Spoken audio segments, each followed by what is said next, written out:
Magandang hapon po sa ating lahat.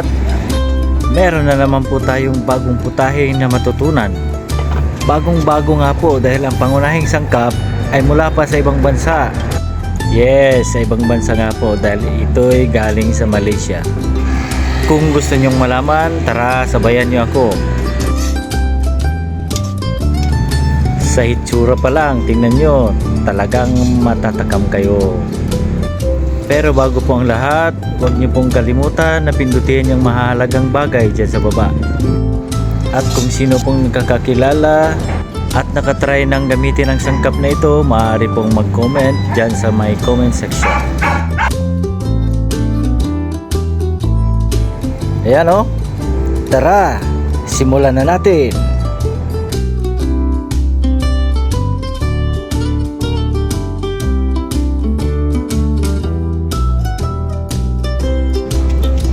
Habang naglilinis ako sa aming munting tindahan, may napansin akong isang paper bag na nakasilid sa sulok.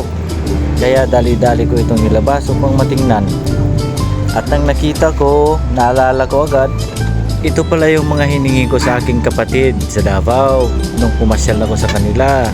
Kasi naman, hindi naman nila ginagamit, sayang lang.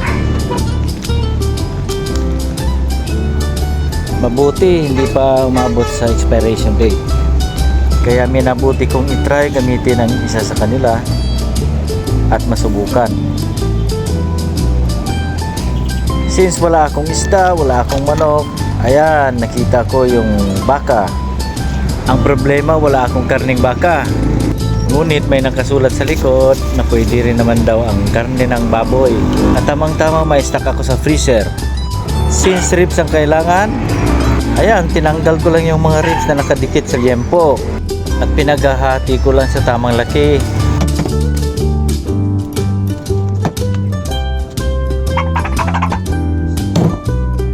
Alam naman natin na mas masarap pag may taba-taba, kaya sinamahan ko na rin.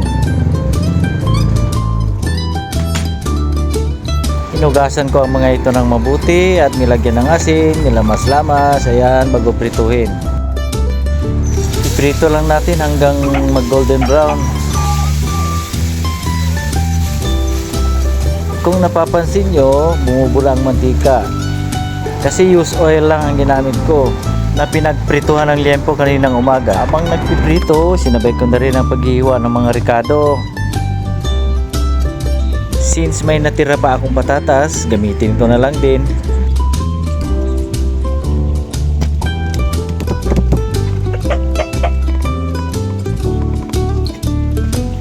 Sinamahan ko na rin ng pechay para magiging makulay. Ayan, tapos na ang pagpiprito. At sinunod ko na ang patatas. Prituhin lang hanggang mag golden brown.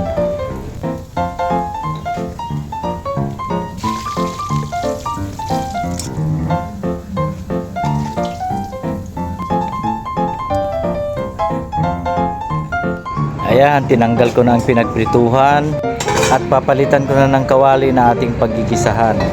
Sa totoo lang, hindi naman po kailangan magisa dahil instant sauce na po ang ating ilalagay. Kaso, trip ko lang po ang magisa at maglagay ng gulay, kagaya ng patatas at pechay. Pasensya na po, hindi ko na ipakita sa inyo ang pagisa at paglagay ng instant sauce. So, kayo na pong bahalang mag-imagine kung anong ginawa ko. Akala ko kasi napindot ko yung record habang nagigisa at habang nilagay ko yung instant sauce. Ayan, picture na lang ang nakita. Nilagyan ko na rin po pala yan ng mainit na tubig para sa pagpapalambot ng karne. At nilunod ko na rin yung patatas. Takpan at hintayin lumambot. Pagkatapos ng 15 minutes, ayan, mukhang luto na. Kaya nilagay ko ng siling haba at ang pechay. Hinalo-halo ko lang bago takpan. After 1 minute, ayan, perfect na. Sinabayan ko lang ng version ko para mas makulay ang itsura. Ready to serve na po ang pork spare ribs in an instant sauce galing sa Malaysia. Tara mga lods, kain na tayo.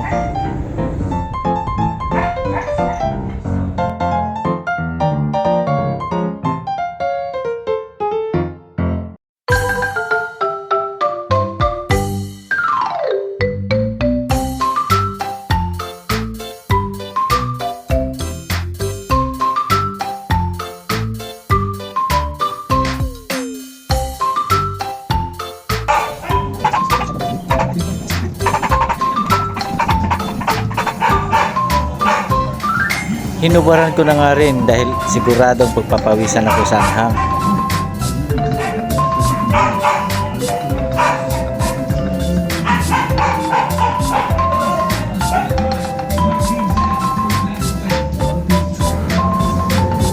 Ayan o, maanghang nga talaga.